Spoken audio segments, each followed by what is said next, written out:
Welcome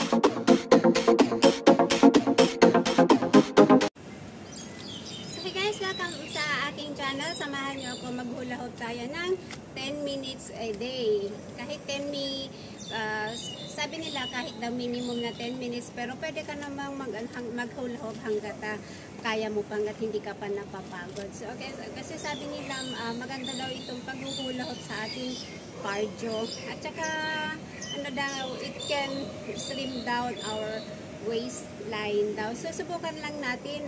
Challenge for 30 days for 1 month, and then let's see kung ano yung magiging result natin. Ito yung sa tawag nila dito is smart hula hoop daw. So meron siyang ball, tapos meron siyang timer kung nakailang ikot ka. Okay, yun. Bala ito is lang siya fit sa aking waistline, sa aking bewang. So yan, i-open natin. Yan, click lang to, and then open mo, ganon siya. Pwede siyang matanggal. Kung halimbawa maluwang ito sa iyo, pwede nyo siyang bawasan isa-isa, and then i-connect nyo. Kung medyo masikip, dagdagan nyo pa. Pero ito kasi is kasya lang sa aking bewang. So ganyan siya, and then connect natin. There. Then dito is kung gusto niyo medyo mahaba, pwede niyo siyang dito, extend dito. O kung gusto din yung paiksihan, pwede rin dito yung pwede adjust niya. Okay, so yan guys, samahan niyo ako for 10 minutes. Okay?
Pwede nyo rin yung paanin nyo ito, forward yung paanin nyo.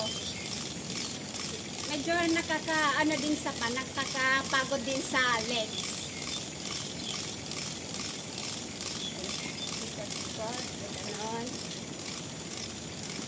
Or forward ulit yung isa ninyo, yung right side, yung palit-palitan nyo, yung paanin nyo.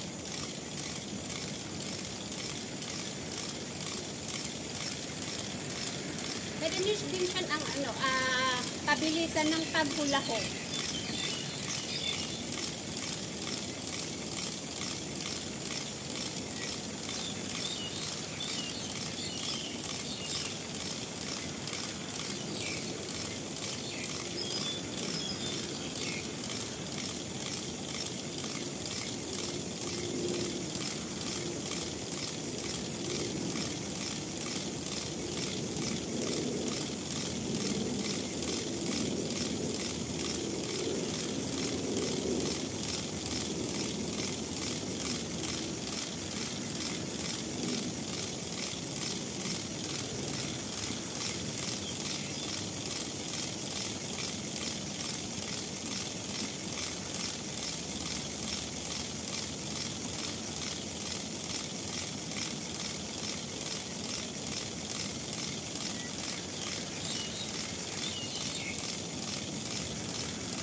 sabayan na lang natin ng pag-exercise ng kamay.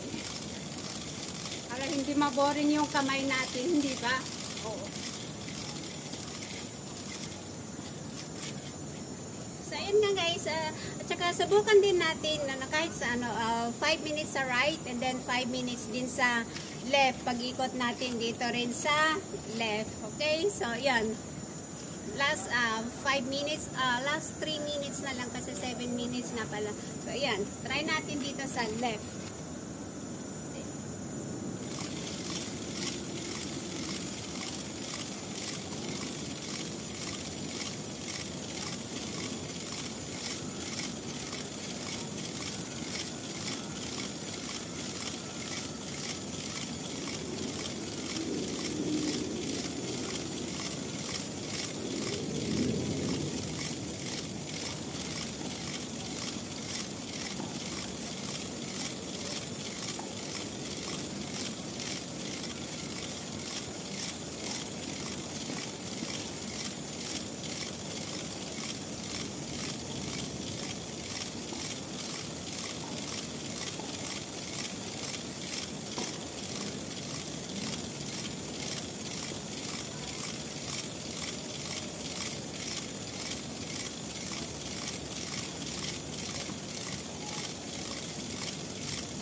medyo medyo hindi madali yung pag-ikot pala dito sa left side. Mas madali yung sa right side. Pero kailangan din ipaikot natin sa left para ma-balance yung natin pag-ikot natin. Okay? So pero siguro kung masanay ka siguro or kung marunong ka sa mga hula hoop, madali lang siguro yung pag-ikot dito sa left. Pero ako na lang, hindi masyadong marunong mag-hula hoop, medyo hindi pa ako marunong sa ipaikot yung bewang ko sa pa-left. Mas gusto ko pa rin dito sa right. Pero sige pa rin, try pa rin natin yung dito sa left.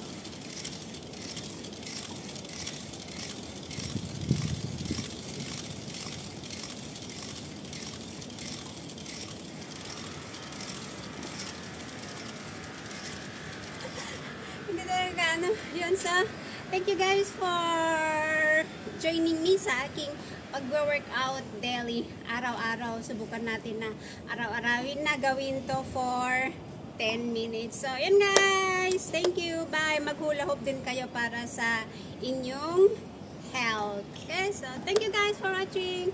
Bye!